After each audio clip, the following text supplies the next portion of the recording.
All right, welcome to the Kill Your Ego podcast. This one is a special one for me. As I've always stated, and anything I've done publicly or in the business, I am a huge supporter of first responders, and specifically law enforcement officers, police departments, sheriff's departments, and so is Bison Union. The podcast and the company will always support law enforcement officers. And, you know, this is kind of an interesting time for this country with what's going on with law enforcement officers. It's not new. In the 1920s, 1930s, hundreds of police officers were attacked and killed because there was a crime wave going on in the country. But this is a different time. We should be much further progressed, in my opinion, to what's happened in the country. I say it all the time. You guys, I see you, both the gentlemen that are on the show here, are lieutenants with the Sheridan Police Department. To my far right is Travis Koltiska, and right next to me is Tom Ringley. And both these guys are lieutenants with the police department. They've lived the majority, if not all, their lives here in Sheridan. But I interact with them daily, along with probably, I'd say, a dozen of your officers I see at least daily or every other day, just because, one, Sheridan's a small town, but you guys also, you also come into the coffee shop from time to time, as well as other coffee shops in town and businesses. You guys are very, very good at getting out and pounding the pavement and seeing businesses and talking with business owners in Sheridan. But back to where I started, we will always be a company that supports law enforcement officers. And I say it anytime anybody asks me about law enforcement officers or first responders, my answer is simple. Whether you like one or not, or you've had a bad experience with one or not, if you live in the United States of America and you're going to be living here for an extended period of time, you will need or will come in contact in need of a first responder, and specifically police officers. So, I'm honored to have you guys on, and I'd love to kind of start out and talk about your backgrounds. And we're going to go big to small here in the sense of America, down to Wyoming, down to Sheridan County, down to Sheridan's police department. But I'd love to talk a little bit about your backgrounds and about this town, because one of the reasons I moved here is because I traveled here a lot, and it's the safest place I've ever been in my entire life. And Sheridan, historically, for me, every time I've come here, has a feel of, it really feels to me like the 1800s. Obviously, there's modern technology and but the attitude, I know there was some bad parts of the 1800s, but I'm talking about the way people treated each other, the way people respect each other, the way people respect each other's property, privacy, and they're just respectful. And Travis, your last name is Koltiska. And when I first moved here, again, it kind of reminds me of the 1800s or the early 1900s, because if you say Koltiska, somebody will say which one. And I was like, is there more than one Koltiska? There is. And, whether it's a ranch question I have, or I need hay for the bison, or I need something in town, or even the distillery your family owns, somehow there's always the question of, or the answer of, we'll talk to one of the Koltiskas. So Travis Koltiska, we'll start with you. What's your background, and talk about how you ended up in Sheridan, how your family ended up in Sheridan, to include how the original Koltiskas got here, because I think it's important. Absolutely. First off, thank you for having us on here today. Yes, sir. It's a real honor to be here and do this. My family actually homesteaded in this area back right around the turn of the century, late 1800s, early 1900s. We've been a ranching family, mostly east of town, and like most families back then, had a very large family, and it's continued to grow. Like you said, there are many of us around here, and we've kind of got our fingers in a little bit of everything. Yes. So I grew up here. I grew up east of town, born and raised here in Sheridan, and went all through my school career, through high school. I left for a period of time to go to college, and I started my career in law enforcement with the Wheatland Police Department in 1995. Where's Wheatland at? I know where it is. About an hour north of Cheyenne. It's a small farming agricultural community. It's about 3,500 population. It was a small department. It was a 10-person department. And I'm going to interrupt you guys a little problem. bit while you're talking, just so our listeners can get a good view of who you guys are and what we're talking about here. Why did you decide to become a police officer? It's funny. I have a story when people ask me that. When I applied in Wheatland and I went through the process, there's always an interview or an oral board at some point through every process. And when they asked me, he says, why do you want to be a police officer? I said, I don't know. And it got some pretty funny looks, because Right. that's an answer that we ask quite often, why an officer, because we do our hiring and all that with here at the police department. And I said, it's not something that I want to do, it's something that I am driven to do. It's who I am as a person, that guardian mentality. That's just, I knew that was my responsibility in society and my place. And I knew it from an early age, even though my parents tried to talk me out of it, the inherent dangers that come along with the job. And they had some concerns about that. They really feared going to a big city, and I was trying to explain the differences. Yes, big cities inherently can have some more dangers because of the volume of things they see, but there's also a lot more officers that are immediately available to assist you. But that couldn't be deterred, and majored in criminal justice in college, got my bachelor's degree, and Wheatland was an opportunity that I actually, right out of college, I was a couple months out of college. The chief there at the time, I was interning with the Sheridan Police Department, and the chief there at Sheridan knew the chief in Wheatland and suggested, say, hey, you should go look at this. And it was an opportunity to get back to Wyoming. Right. Because this is my roots. My goal was always to get back here, specifically to Sheridan, because I do have an extended family. I care about this community, and I want to make it safe for them. I always wanted to raise my family here. So I was able to get back here in 2001. Was a patrol officer for a period of time, and I became a sergeant in 2006 and lieutenant in 2015, and here I am today. Love it. And so sitting next to you is Tom Ringley, and Tom, I'll let you talk a little bit. Same question for you, kind of your background, because you also have a pretty extensive background in this town. Yeah. With your family and Gonna make me talk about myself. I know you guys. By the way, both these guys typically do not like to talk about themselves. Every time I see him, I see Tom at the gym probably 3-4 times a week, and Travis, his wife Mandy is one of the better realtors, if not the best realtor in town, in my opinion. I see you guys quite a bit, and you guys never want to talk about yourselves. You always deviate the conversation to something else, which, we'll get into Kill Your Ego, the name of the podcast, and I think this police department, what you guys do, has no ego. It's one of the few police departments I've been in. Not that all police departments have egos, but there's a little bit of bravado and machismo. You just don't see that here. You guys, when I talk to you, I feel like I'm talking to another citizen who just happens to be a police officer and cares about the community. But Tom Ringley, go ahead, Tom. How did you end up in Sheridan? Your family end up in Sheridan, and your background, if you don't mind. Not at all, Bert. And first of all, let me please reiterate what Travis mentioned. It's our privilege to be here. We really appreciate it. It's fantastic for us as police officers and all first responders to have a place to grab a cup of coffee and interact with the community. You've been very generous with your time and space and allowing us just to talk to people always in your shop. And it's one of the reasons we value our relationship so much. But I haven't lived in Sheridan my whole life. My father's family arrived in Sheridan in the early 1900s. He was graduated from Sheridan High School, Sheridan College, and then he went to school back east and was a career Air Force officer. He was in the Air Force for 26 years. So I had a fairly nomadic upbringing. So you did the Army brat thing, bouncing around all over. Air Force brat. Yeah, I went to 3 high schools. I was in Alabama at one point when it was time for me to decide where I was going to go to school. So I ended up going to college in Alabama. Upon graduation, I knew before I went to school that I was going to join the military in one form or another. So I enlisted in the Army, and I was in the Army for 9 years and was lucky enough to be in Germany, Kansas, and Fort Hood, Texas. And at that 9-year point, it's kind of like I'm almost halfway there. But I knew I wanted to live in Sheridan. I worked out here during summers on a fairly well-known dude ranch, HF Bar. Yeah, absolutely. In several capacities. And I just loved the area. In the meantime, my parents had moved back here when my dad retired. So they were established here. And, not many people get to go work where they used to go on vacation. Right.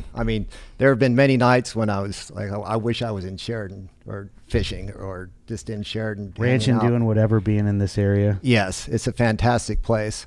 And as I was starting to transition out of the Army, I was figuring out what I was going to do, and I took a self-inventory about what I like to do, what my strengths and weaknesses are. And it matched up perfectly with being a police officer. So you left the Army. Before you left the Army, you kind of had in your head, and the reason I'm hitting on that because that's one of those things that with this coffee shop and with me being out of the Army and interacting with a lot of people coming through that are still in the Army, a lot of the guys I serve with, they're at that point where they're at 20 years, 25 years, or even 10 years, and they're saying, hey, I need to figure out. That's one of the best things I ever hear is when somebody says they figured out what they want to do with their second life. Have a why plan. They're still in the Army, because a lot of guys don't do that. Yeah. Me included. They just get out and go, what the heck am I going to do now? I could have started the process sooner. Right. But I was at least thinking about it. It was on my radar. And I actually had to finish it off, had a couple of extremely positive contacts with law enforcement. This as a customer, I was stopped for speeding once in Johnson County, which is the next county over. Where Buffalo, Wyoming is in Johnson County. I was actually on the way to take the post test when I got stopped way back in 1998. The gentleman was extremely professional.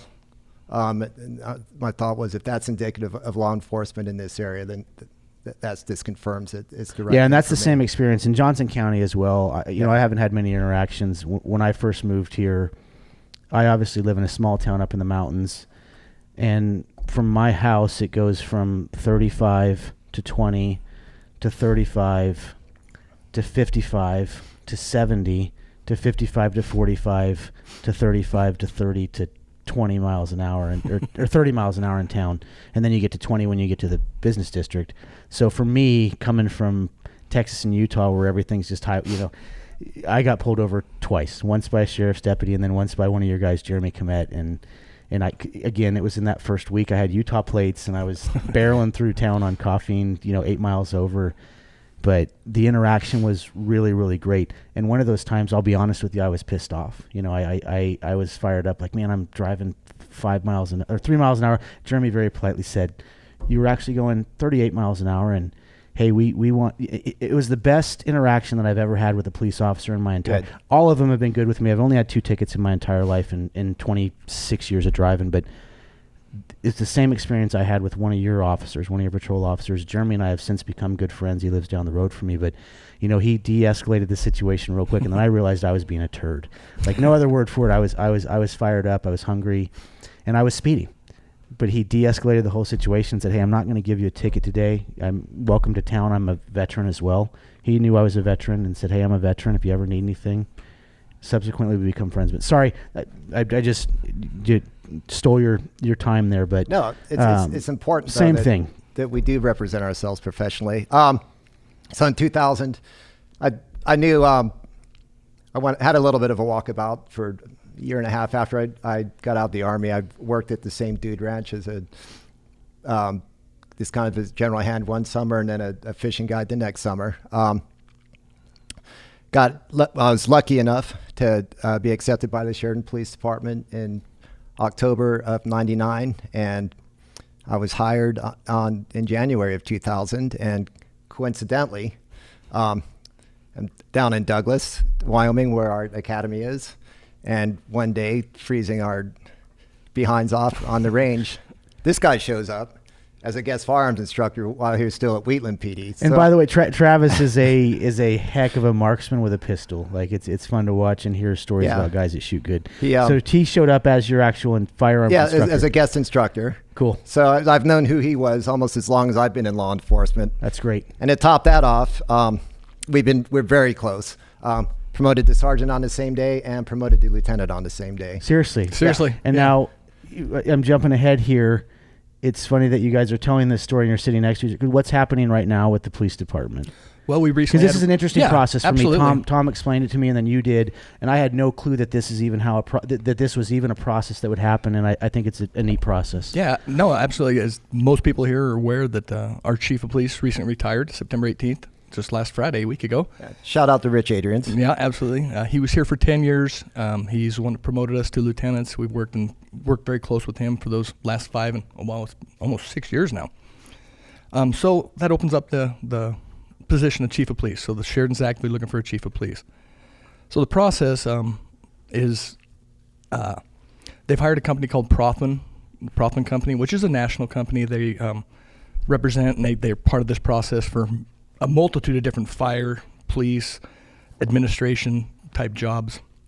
And through this process, we're going to, you submit an application, your application gets reviewed for qualifications.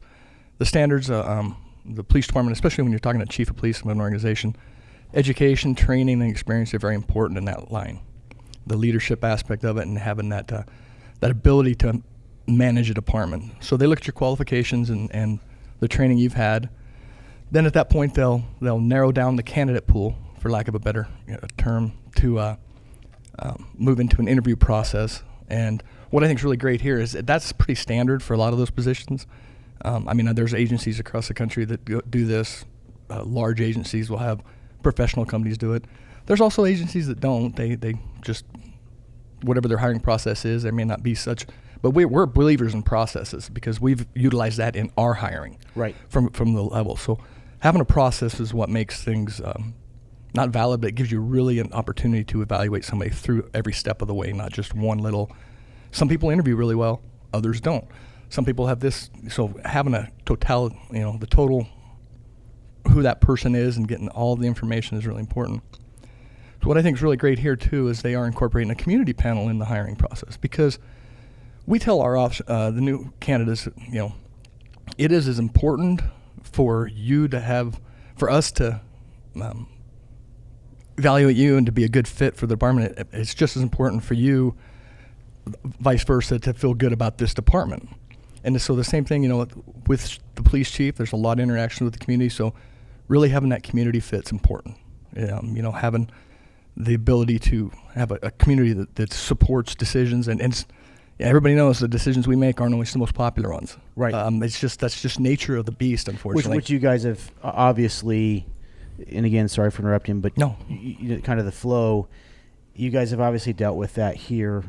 Now, Sheridan and Wyoming with COVID and with the pandemic has been, I won't say lucky. I think it's been handled very well, and I think Wyoming and Sheridan County has been very fortunate that there hasn't been a catastrophic loss of life. There hasn't been a whole lot of cases here.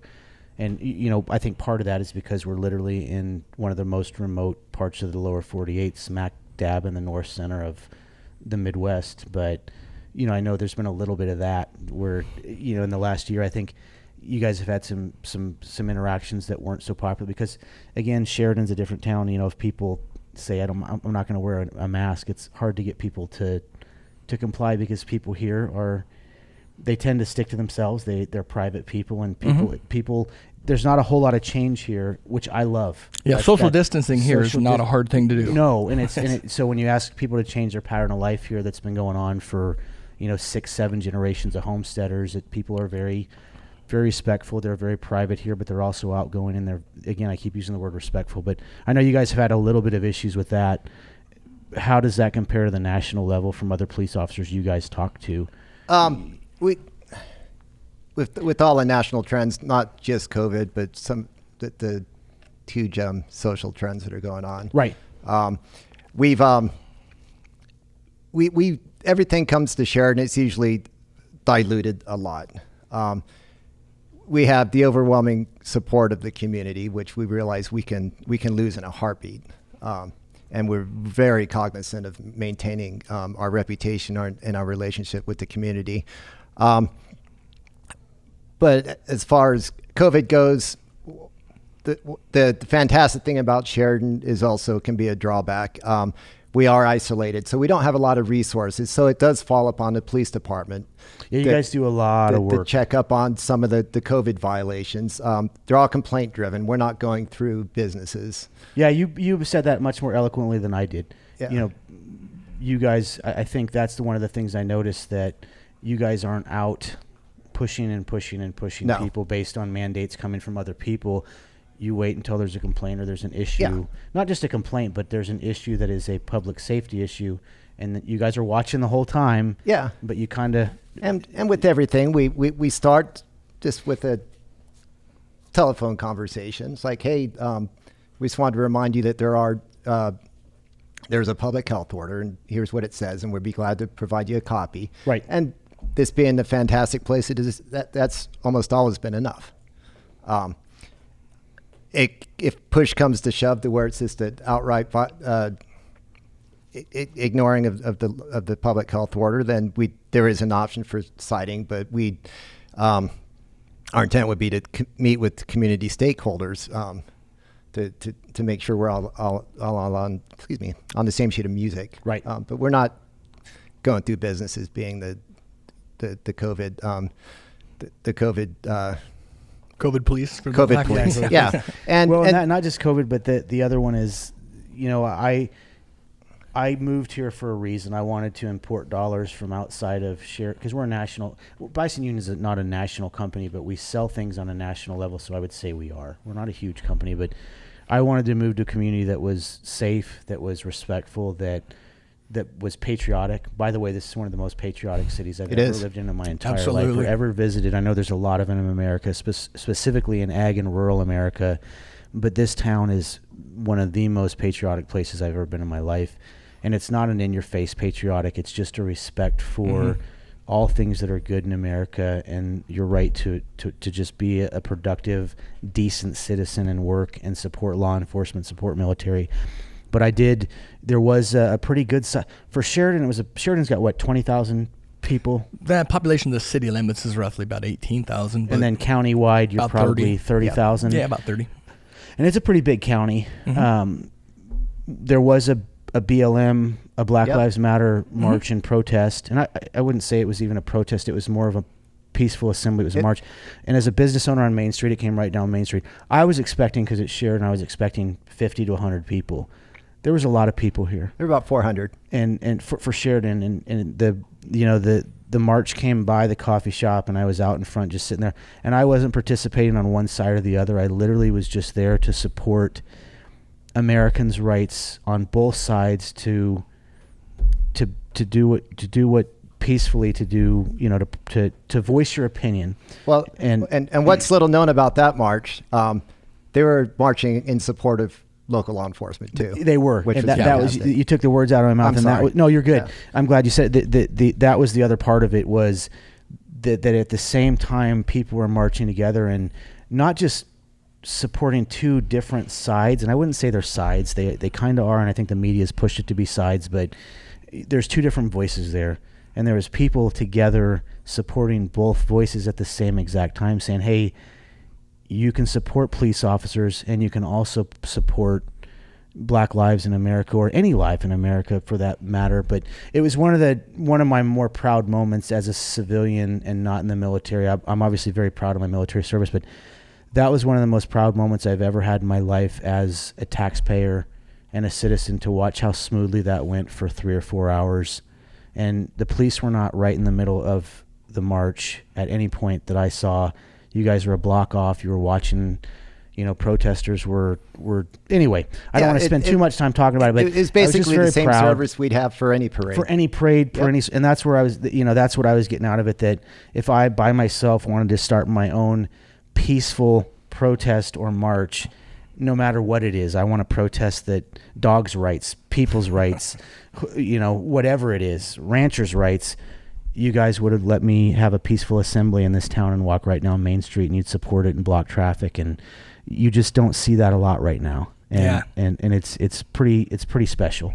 This town is pretty special. Tom, we got sidetracked from your background. So your family also has an extensive history recently here in Sheridan, correct? As far as you've got other family members that were in law enforcement or on city council. No, I was to finish it off. I have a brother and a sister, and throughout the years, we all ended up back here, which is fantastic. My father, who's retired from the Air Force, is on the board of county commissioners. That's I was getting at. So you've got a stake in, both of you guys have a stake in this community. Yeah, Gary Koltiska is on the Sheridan College board. Yep.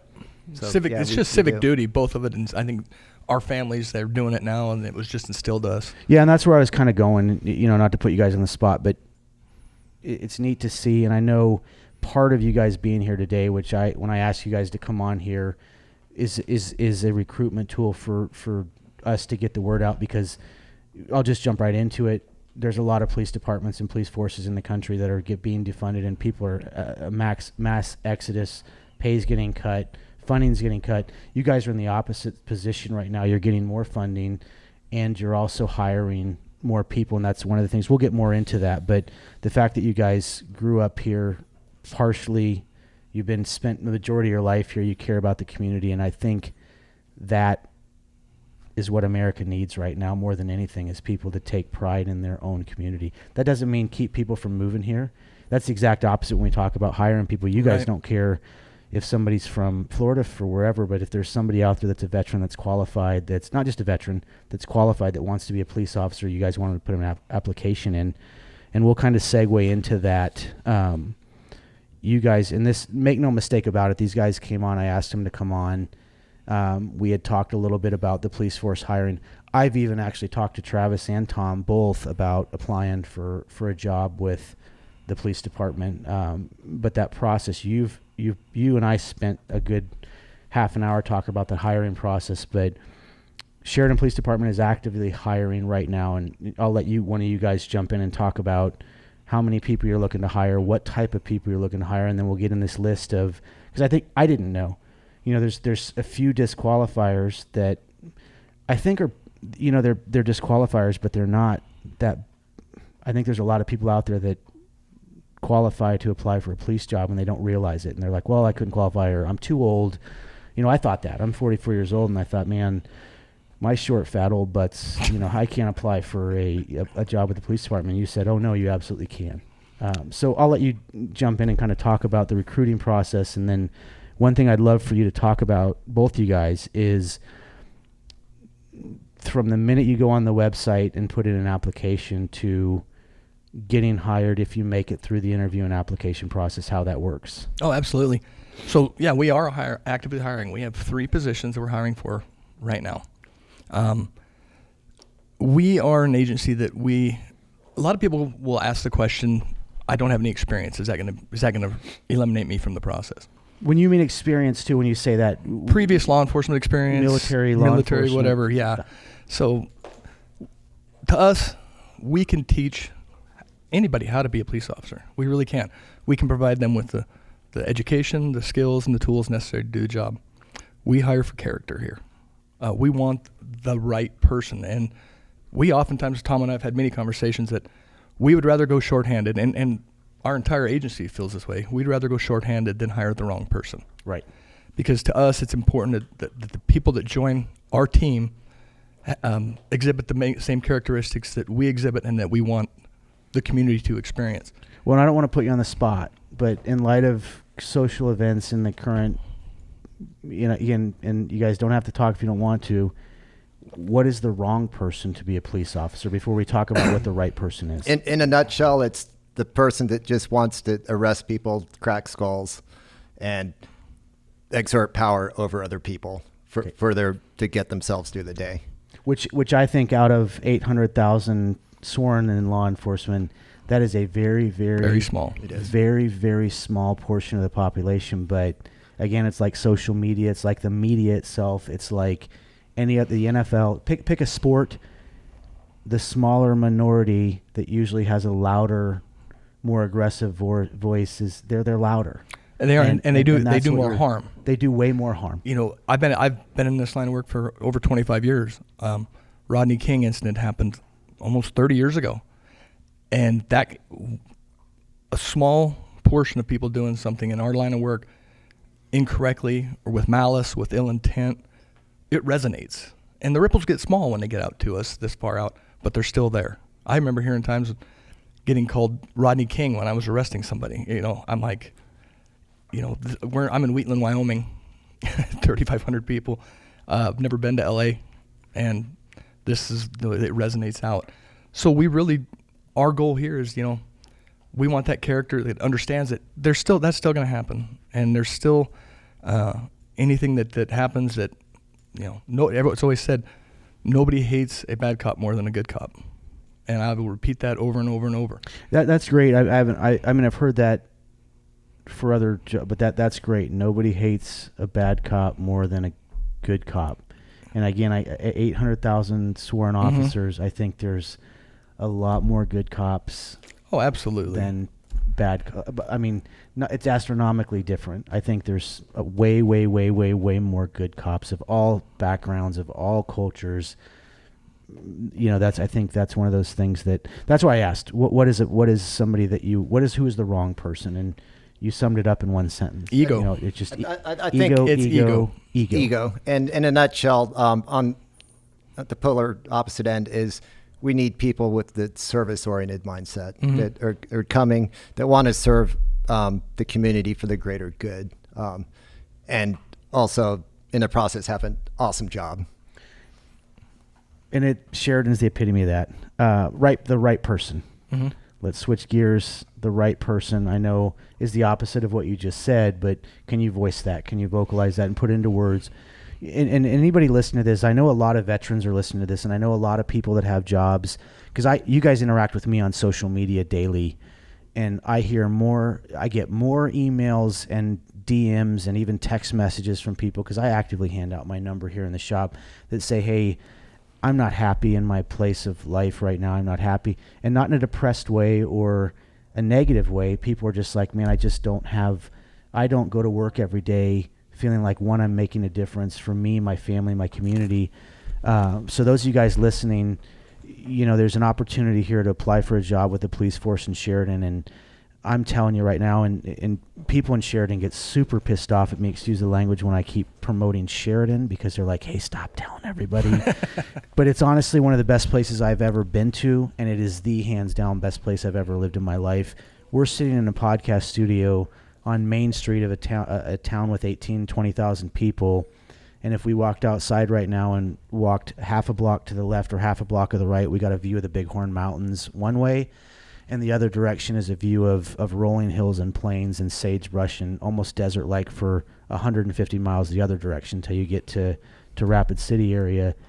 Literally one of the best places I've ever lived in my life. So those of you guys that are listening that are in a spot, if you're a military background or, that's not a requirement, but a lot of veterans will listen to this. And if you're a veteran and you like a regimented life and you like working with good people and you like making a difference in the world, if you're a veteran and you're in a place where you're looking to apply for a job, whether you're an E4 or a retired E9 or an officer, just look into the website. What website? We're going to keep talking here. This isn't the end of the show by any means, but what website can people go to as we're talking and listening? They can get on and look at the police department. Yeah, they can go to www.sheridanpolice.com. It'll take us directly to our website. Right on our front page is a nice blue banner that says Join Our Team. They can click on that. It'll open up a page to a PDF of our application. There's a little brochure on there, just talks more about the community and kind of the surrounding area and the amenities that we have here. So it's got a lot of information. And I'll tell everybody, if you have any questions, you're even kicking the idea around, call Tom or I. We love spending time on the phone talking to people, answering the questions they may have about not only the job, but about the area and about our department. It's one of my favorite things to do, that personal interaction. And really, it's hard for people to have questions that verbalize them correctly on a computer. Yeah, it really is, and it's through an email or something. And I think a lot of people probably open up those applications and fill them out, and they start seeing things, and they, oh man, I'm starting a process. And I know the military is like that, paramedic job is like that, and people look at the paperwork involved, and they start to put a timeline on this, like, oh man, I have to do this, I have to do that. And I think a lot of people stop doing it, but then they go back to a job that, they're going to sit at a desk somewhere, or they're going to go to a job they're unhappy at and they're mistreated, or they're just not making enough money. They don't have benefits.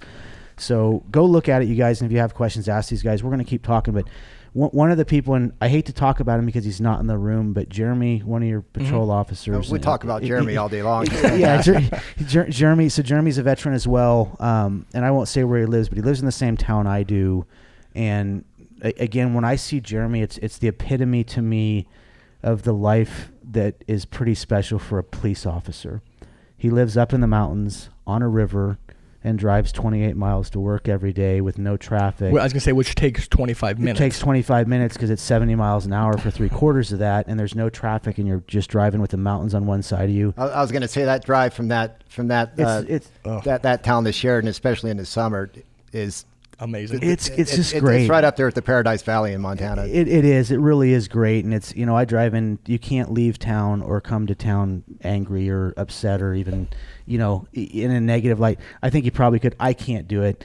But, he comes in, he works his 4 days a week, and he goes home and he spends 3 days a week in the mountains hunting, doing whatever, doing stuff with his family.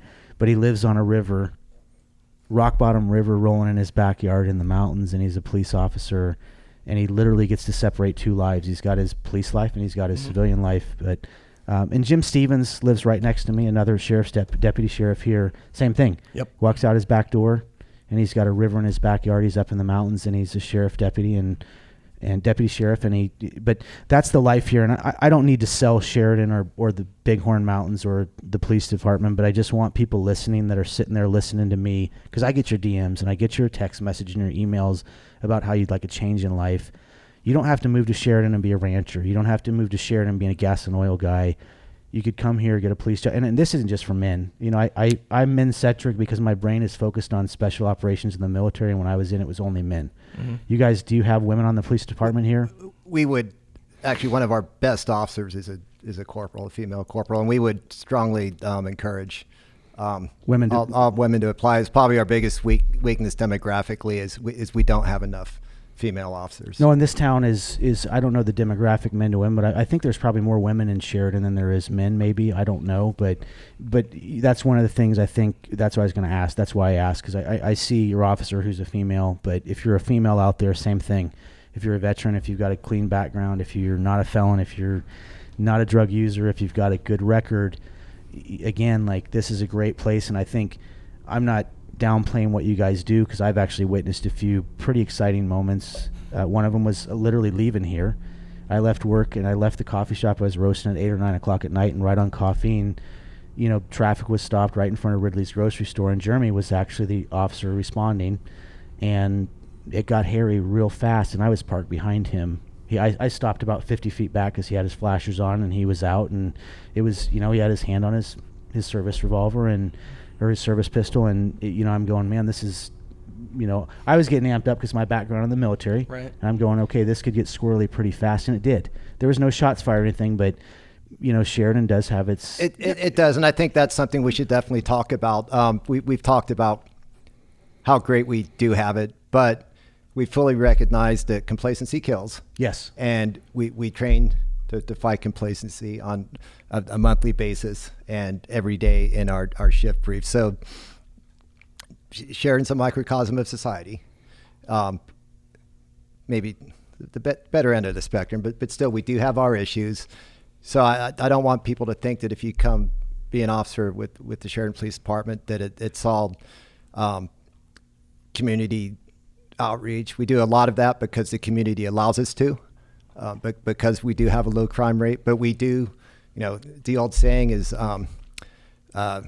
train for the worst and plan for the best. Right. And that's what we do. We have an intensive firearms program, a great custody and control program, and we do have other specialty positions to where we do take care of business when we need to. And correct me if I'm wrong. I see this, as things go, you're on a confluence of several highways, and the world is changing. People are leaving cities. Crime is leaving cities. People, good and bad people are leaving metropolitan and urban areas.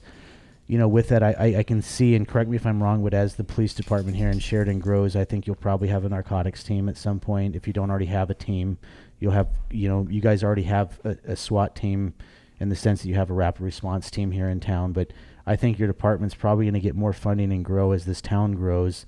And it'd be a good opportunity for somebody to come in and go, hey, I can do 2 or 3 years as a patrol officer and then possibly get on a sniper team, or maybe sooner. I don't know how police departments work, or get on a narcotics team or get on a SWAT team within your department. Is that kind of correct as well? You guys see it. I know you guys have lived here a long time. The analogy that everybody hates when I say, because I watched Bozeman grow, we don't want to become Bozeman. Bozeman's a great city. I'm not being negative for Bozeman, but it grew very, very, very fast. Yeah, controlled growth is where it's at. Yes. And because that allows you to plan in many different aspects of the entire community. Not just infrastructure, but social agencies within that we work very closely with. And that's another great thing about the Sheridan. I mean, the definition of community-oriented policing isn't handing out balloons. It's the police and citizens working together to solve a problem. And a case in point is the community is very protective of our way of life. And they call us when something's going on. Right. The night before last, we had a man call us because people were making a lot of 30-second trips to a house. And it ended up in a large seizure of methamphetamine and a small amount of heroin. So you're right and this stuff was road trip from California. So you're right. Criminals will always find opportunity where Yes. where it's not. Yes. And The nice thing about our department, we don't have a SWAT team. We have a perimeter team. We have 2 snipers, chemical munitions, and then we train everyone to do the 3-man entry, which is the basic entry method to solve a situation. But the neat thing is that if officers identify a problem that needs to be solved, and budget permitting and practicality permitting, we will allow them to run with it. That's how our K-9 program got reestablished. 2 officers identified the need, they identified budget sources and grants, and now we have a fantastic K-9 program. So people can really find their niche with our department if it's practical and if it if it meets a need. Yeah, and if you're a combat medic or a paramedic or an former Special Forces 18 Delta, something like that, you have medical skills. I know you guys, that's one of the things we talked about is, having somebody who's got a really extensive background in trauma medicine and medicine that would want to be a police officer. So if you're out there and you're a former 18 Delta and you're listening to this, or you're a former corpsman or an Army medic and you fit all the requirements, man, you could do a world of good coming here and applying for a job. And if you get one, do a world of good for the trauma medicine side of things. So back to, I'm sorry, I got sidetracked. I've been drinking a lot of coffee this morning. So if I apply, let's hypothetically say I go on the website, I apply for a job, you look at it and you go, okay, this person, you do probably a simple background check on a driver's license or something like that to make sure that I'm not a felon or a criminal, or I don't have any delinquencies in debt, stuff like that. Well, that comes a little bit later. The first thing we do is just a simple review of your application. And we look at, it's a lengthy application. It's about 34 pages, I think. A lot are just check boxes, but there's some explanation requirements in there. So we look through that and see, is there anything in there that maybe disqualifies you from employment? And not necessarily just with the police department, but in general in law enforcement. Domestic violence convictions, felony convictions, and some other, without getting into all of them, because there are a few. Right. So we look at that first. And if your application has no rejection criteria that we've identified, then we're going to invite you to test. And the testing's done on site here at the police department. It's a 2-day process. The first thing we do is we do a physical assessment. Entry into law enforcement, there's a physical standard. They call them the Cooper standards. It's a 1-minute push-up, 1-minute sit-up, and a 1.5 mile run. And the Sheridan Police Department, by the way, is pretty darn fit. For a police department your size in a rural community, I'm not knocking rural police departments, but your guys' police department, coming from my background, every time I see one of your officers, I literally say that's somebody that I'd want to go get in a fight with. Well, we understand that you need that. Yeah, you have to have that. And maybe that might be a 0.1% of one day, but that's when it comes to light. You better be ready. We actually have a gym out back behind our department that officers can utilize. It's got some great equipment. One of our sergeants put it together, found funding for it. We got some donations from the community for some equipment. So we've got pretty much a big CrossFit and free weight gym right behind on the property, right behind. Which you guys cohabitate with the Sheriff's Department as well, and the jail, which is interesting. For me, moving here, I had to kind of figure out what a Sheriff's Department does, and don't think I'm ignorant, but I really didn't. The difference between a Sheriff's Department and a police department, a lot of people don't understand that. They just see, what is the difference between a Sheriff's Department and a police First of all, we have a fantastic sheriff and an awesome great sheriff. Great sheriff. Great people. You mentioned Jim Stevens. Yeah, absolutely. We are officers of the municipal court, and our jurisdiction is the city limits of Sheridan. Right. The sheriff's jurisdiction is actually the entire county, and they do have powers within the city to enforce state statute. And Sheriff Thompson also runs the jail, which is a major function of the sheriff in Wyoming.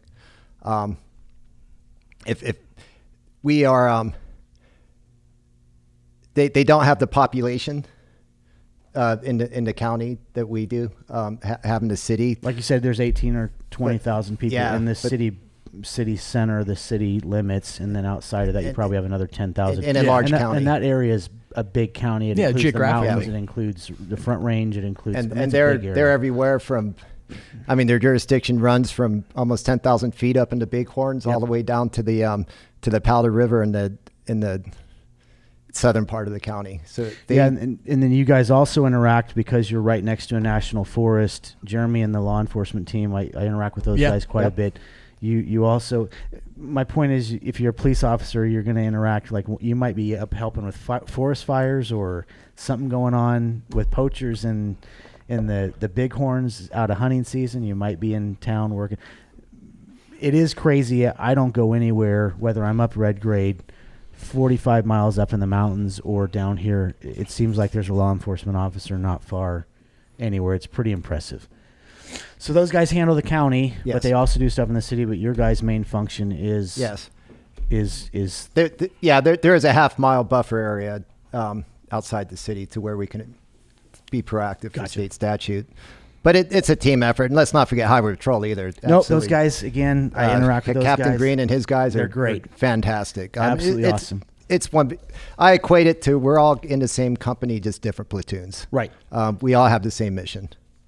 Yeah, I forgot. I feel bad. I forgot. Those guys were in yesterday, and they're regular visitors, not to buy coffee or anything like that or get coffee, but just when they come through town, they have 5 minutes. They stop in and we just talk.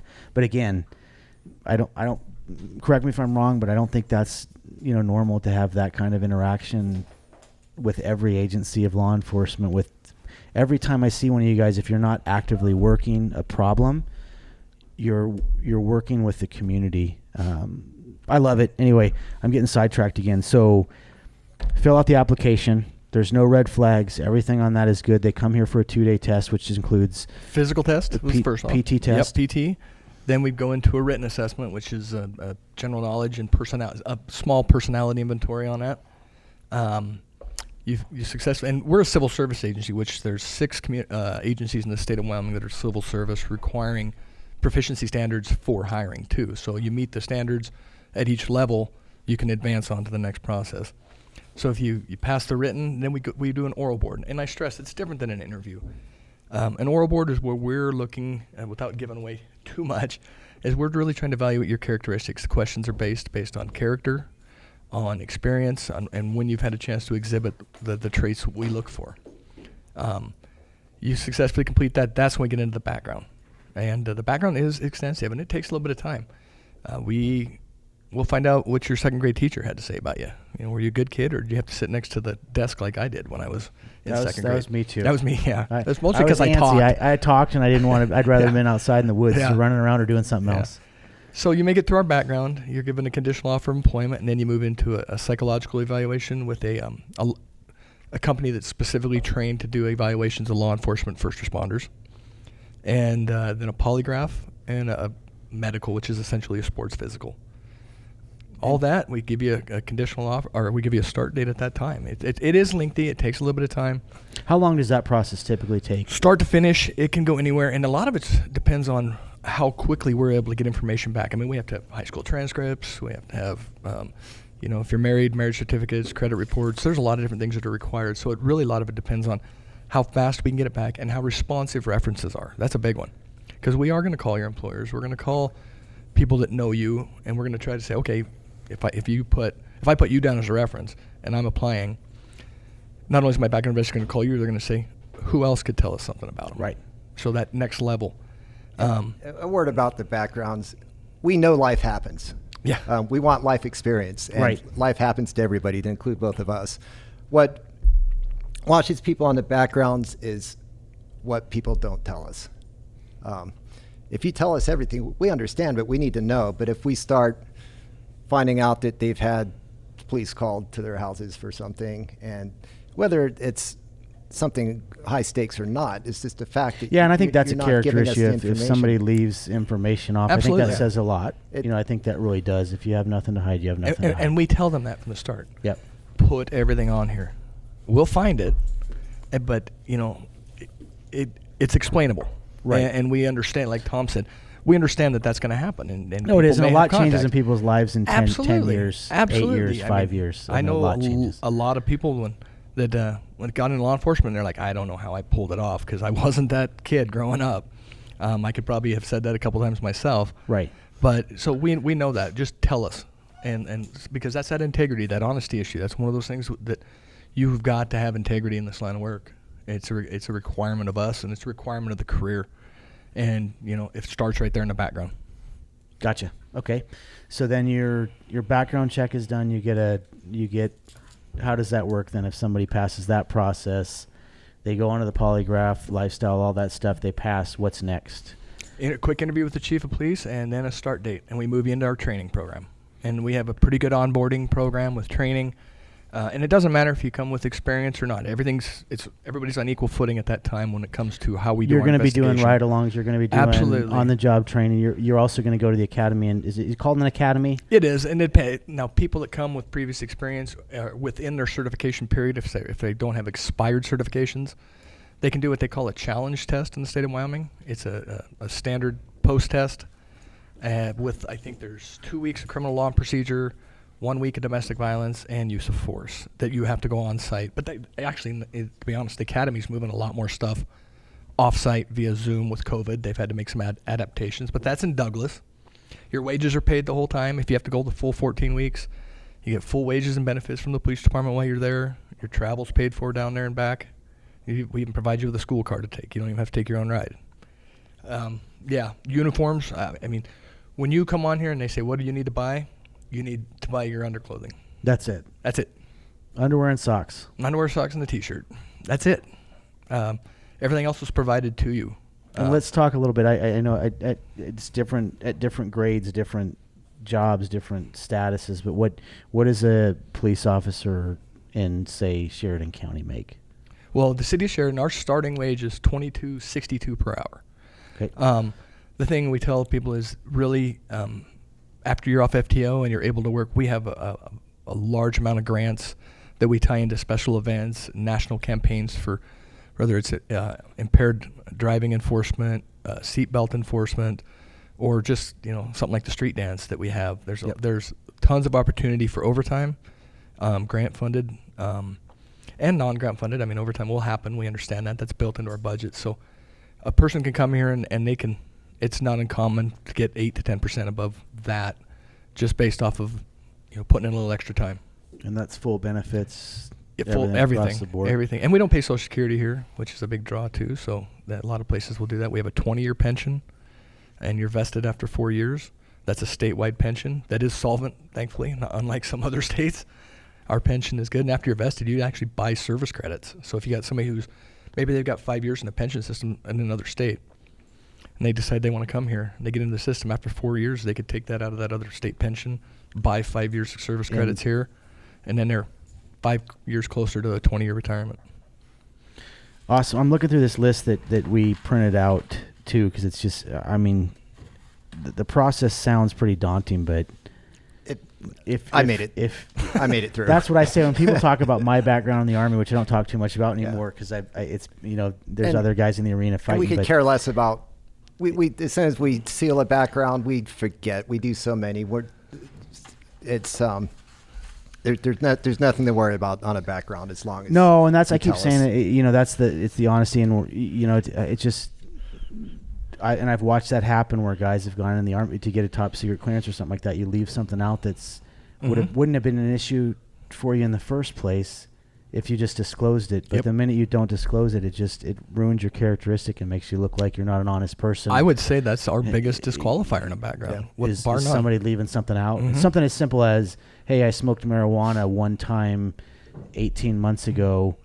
Put it on there. I just throw that out there because I've heard, not just from recently with marijuana growing across the country as far as being legalized, but I know a lot of people who, from my background, who had PTSD issues or something like that and smoked a little marijuana, and then they go to take a test and they leave it off, and they call me and said, hey, did you apply for a federal job?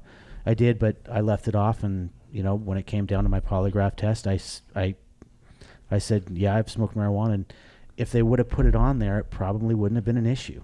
Yeah. And I don't know how that works. I use that as a completely hypothetical example, but I think that's one that I think is going to become more prevalent in any kind of federal job or police, law enforcement job, whatever it is. So I use that as an example, but being honest is just be honest. Yep.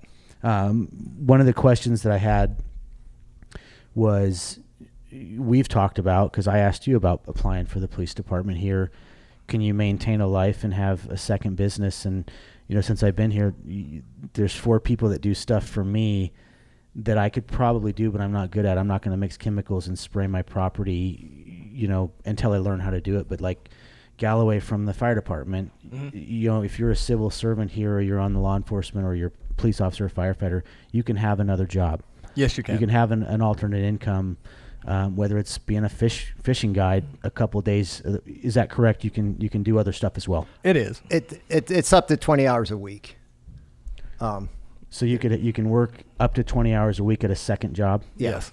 And that's because we need people fresh for our job. Absolutely. And also we don't want people to burn out. We've had people, a couple guys with little side stuff, and it kind of would catch up with them. They're just getting yanked into burning a candle at both ends. Working 7 days a week, far. 15 hours a day, burning it. There's no point living here if you're don't have time to enjoy it. And that's that you took the words out of my mouth. Yeah. You wouldn't want to move here and not enjoy it. Most people that do that, it's more of a hobby than anything. It's by no means necessary to sustain a way of life that you want to live here. No, and I think you could easily live here very, very comfortably, especially if you live 15, 17, 20 minutes outside of town. You can have a little bit of property on the pay that you just talked about. You can have a property even in the woods, in the mountains, with a river on your property, like Jeremy or even myself. But the shifts are 12-hour shifts. You guys do 4 days on, 3 days off. It's kind of a rotating schedule, so it's 3 on. You don't, unless you're training, unless we have a training day built in on one of your scheduled days off. The longest stretch you'll work. Wow, let me rephrase that. Unless we have something like a large special event that we have to bring in people on, like the rodeo, like the big rodeo. Right.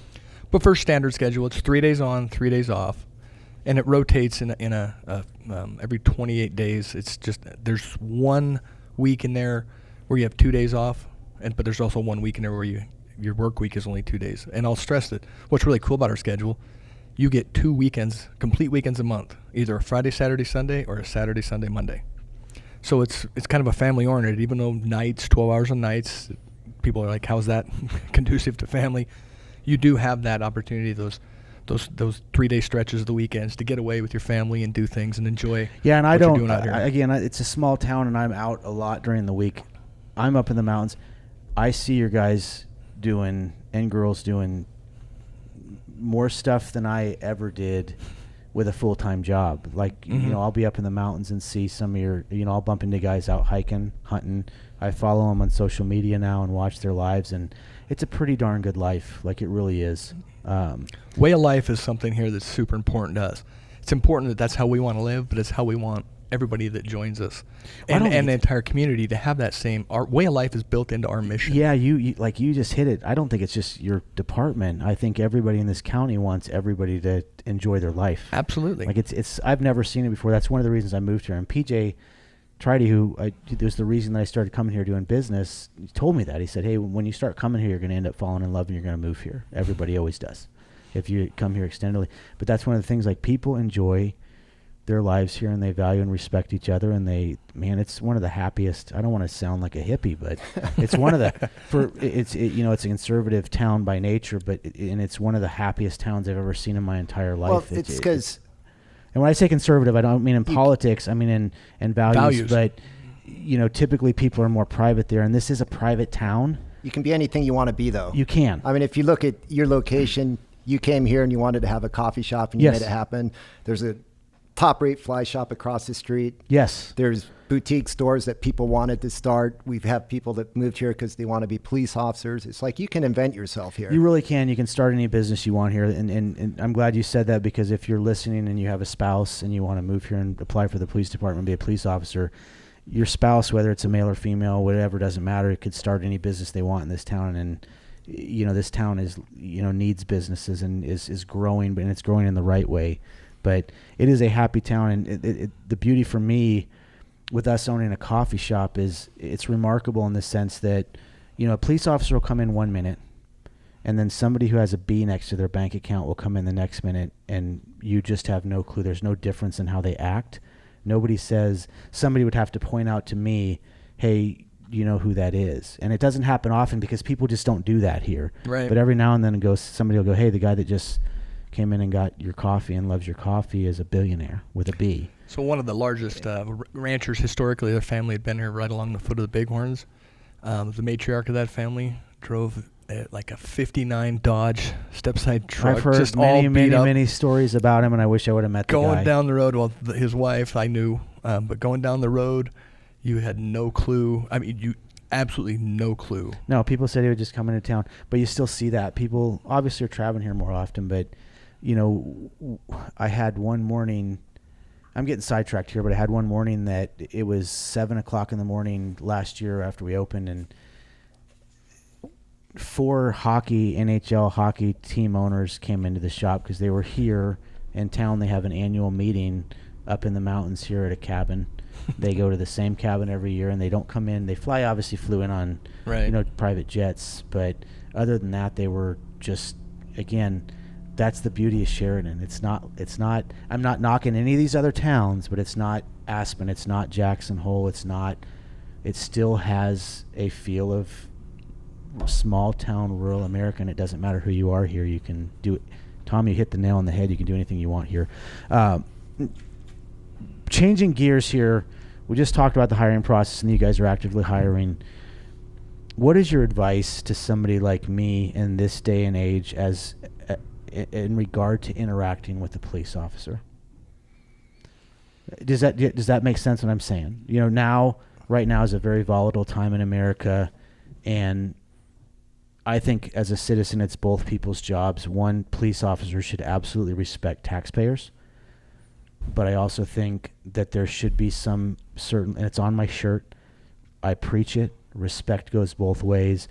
What is your interaction? What should my interaction as a citizen be? How can I help a police officer do their job in a safe manner if I have an interaction with one, whether it's negative or just a positive interaction on the street, or I'm speeding, or I accidentally take a wrong turn on a red light?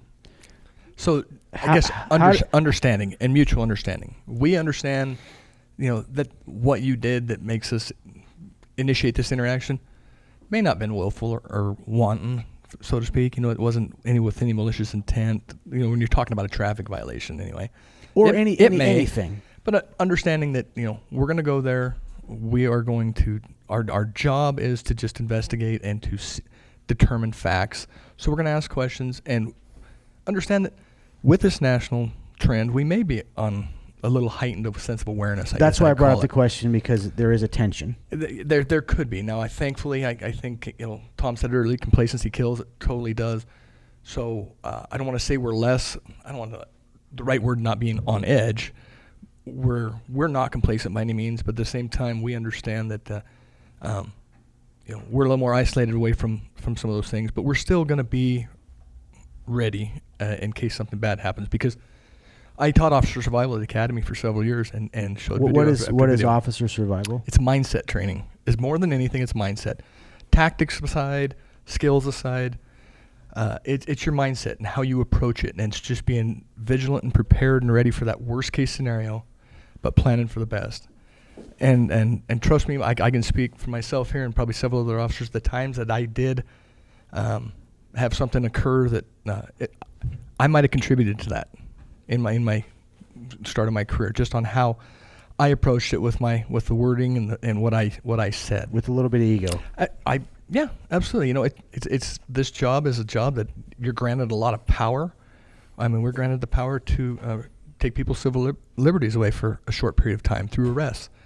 So that ego can come with it, and you got to be very aware of that. And we preach it all the time that we can't.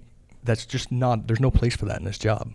There's no place for it, because that will contribute more to escalation of tensions than anything else. And I've seen it happen. I think you mentioned there are 800,000 law enforcement in the United States. And a very, very, very small number of bad apples have made the environment what it is. Especially in Sheridan, people have to understand our intentions are pure. We are serving the community. We're not out we put no pressure on our officers we don't track arrest numbers. We don't track speeding citations. We track productivity. There are no quotas. Assume that officer stopped you for a valid reason and have a two-way communication process when the officer should let you know why they're contacting you, and they should listen to your side of the story and make their decision based on that. More and more, and particularly in Sheridan, body cameras are fantastic. All of our officers have them. We're not wearing them now, but we have them. If you think you're having a negative contact with an officer, just comply. And if you want to complain, ask for their supervisor's name and number and contact the supervisor, especially in Sheridan. Right. In Sheridan, we investigate. Not only do we investigate every complaint, we send out random surveys to customers that we served, and we look into every rating of fair or below. So if somebody gets a citation or has an interaction with an officer that results in anything, maybe a warning or higher, you will actually contact some of those people and say... complainants on cases. Gotcha. So if somebody complains, you'll go back to them and say, yeah, did we resolve this in the manner that what did we do right? What did we do wrong? Yeah. Right. And if you weren't happy with your service, why weren't you happy? And we'll look into it. Gotcha. Okay. And give feedback to the officer and the customer. And you guys take that feedback pretty But seriously. also on Absolutely. our goal is excellent. So on the surveys we send out, which are random, if we have a rating of fair, we investigate that to see how we can improve. So my point is, my advice would be to comply with the officer, assume their intentions are good, and if you don't like the way things turned out, then contact their supervisor. We won't investigate someone angry because they're arrested for a good reason. That's what the court's for. No, and I literally get interactions with my personal interactions of, having an infraction or speed. The two times I've been pulled over, I was absolutely going 8 miles an hour over the speed limit, and the other was 6 miles an hour. I was 100% wrong. But it seems to me that every interaction I've seen and interacting with you guys would rather not be out there pulling people over and not be going to, which I would hope that that's a national thing, but I can feel it here that you guys would rather not have negative interactions with people ever for any reason. And bear in mind, and it sounds cliche, but when I get stopped, I don't know what that officer was doing 20 minutes beforehand. Right. He could have been at a domestic. That's where my brain is at now. And that's the one thing, that's one of the last things I wanted to touch on, that, I think a lot of people look at being a police officer and they see what their interaction is in entertainment and also in the media, but, it's not always lethal weapon. And I've had people ask me that live in this town, say, hey, I'm thinking about becoming a police officer. I know you're in the military. Can I ask your advice on this? And my answer is always the same, because I saw the same thing with my team overseas. You see the absolute most evil things you'll ever see, that people, and certain people are inherently evil, and you deal with that. And I think the cool guy shoot 'em up stuff in car chases is entertainment. It's entertainment, and it's such a small part of it. But going to a domestic issue or child molestation, or going to an issue where there's kids involved or, females involved, and not just females, males as well, but going to a situation where you see the absolute worst in people, you have to be ready for that as well. Yeah, I had no clue how some people lived when I took this job. Yeah. And, you guys have done it domestically. I've seen overseas, and I had a very good childhood. I didn't have any tragedy in my childhood. I didn't have any. So for me, you know, I when I moved into the military and then ended up going overseas, that was the first time for me when I really, I did my rotations as an 18 Delta or Special Force medic on the Navajo reservation in Chinle, Arizona, and that was kind of my first, man, it's interesting. I didn't realize that people in the United States live in certain conditions. And it has nothing to do with Native Americans. That was just my first exposure to certain circumstances in my life. And then I did another rotation in an urban area that was the same way, where you go, man, but I can't imagine what, you know, that I just wanted to put that out there too, that there is a side of this that, you know, you can make an enormous difference in people's lives. I can only imagine that you guys have been called to some domestic situations that somebody was just put in a position that they were hopeless, helpless, and could not defend themselves, and you guys are able to go make that. To me is a much bigger difference than the cool guy shoot 'em up stuff and getting drug dealers off the street. It is. If that's an issue, but to go take a 3-year-old child out of a situation that will change their life forever and put them on a path to greatness, or at least give them a shot. This job gives us the capacity to be a positive influence. Right. And not just through the examples you gave. I'll tell you one is actually ended with me arresting an individual for a DUI, and every day that I saw him after that, and this is still to this day, he'll come up and go out of his way to come shake my hand and thank me, because he says, I had a problem, it was costing me everything, and that intervention, even though it, you know, not fun for anybody, nobody wants to be arrested, that intervention is what saved everything he had. And you know, I could go story over story of you know, the thank yous that we get in this line of work. It's a job that is as rewarding as any that you can imagine out there. When you see how you have made that positive influence and that positive impact in a person's life, and whether it's their family or just directly with them, you know, there's nothing like it. And that's you asked earlier, the ideal person for this job is somebody that wants to be that influence and wants to make that impact. And I think there's a lot of people in this country that fit the bill that would be great police officers, men and women. I know you guys are busy. I don't want to take too much time of yours. I'd love to have you guys back on periodically just to talk this kind of stuff. And you know, again, make no mistakes about it, from my end, this was a recruiting tool for the Sheridan Police Department, because I get contacted. I'll say it again. You people out there that contact me daily and nightly at 3 o'clock in the morning and say, man, I'm not happy. I'd love to move to Wyoming and start something there. I know a lot of you guys, because I watch your lives. Man, you could come here and be a police officer in Sheridan. This was a recruiting tool for me to help these guys, because I obviously have businesses and stuff going on right now, and I have too much going on in my life at this moment to apply for a job. But make no mistake about it, if I have that decision in my head every day driving in town, should I apply for a job with the police department? Right now is not the time for me, but I think it will be. But if you're out there and you want to move to one of the most beautiful, most respectful, and nicest locations in the entire United States, and apply for a job that's rewarding, where you can literally every day make a difference, not just in Sheridan, but in Sheridan County and Wyoming, and ultimately in the United States, because the people you interact with here as a police officer are going to have kids that move around the country, and you have the ability to shape people's lives and help and make a difference. If you've ever heard me say anything on this podcast, if you're out there and you are looking for a change in life to make a difference, especially if you're a veteran, I'm not discriminating against anybody that's not a veteran, but if you're a veteran and you like that regimented lifestyle and you want to make a difference, just go check out the website or call Tom Ringley or Travis Koltiska. Call the police department, figure out how to get a hold of those guys. There's a switchboard. Somebody will get you in touch with them. How else can people find you guys? Is there our Facebook site is Sheridan Wyoming Police and Fire. Sheridan Wyoming Police and Fire. And then you guys, how else can people get a hold? Is that they can just call the main switchboard if they want to? If they have an active candidate. 672-2413. Say that one more time, Tom. 307-672-2413. Perfect. And you our guys can website, also. too. Yeah. I do not work for the police department. I do not get anything for this. These guys won't even take free coffee from me, and I'm not joking. They come in and they pay for their coffee every single day. When they come in, they pay for their coffee. They won't take free coffee. I'm doing this completely on my own to help these guys because I believe in what they do.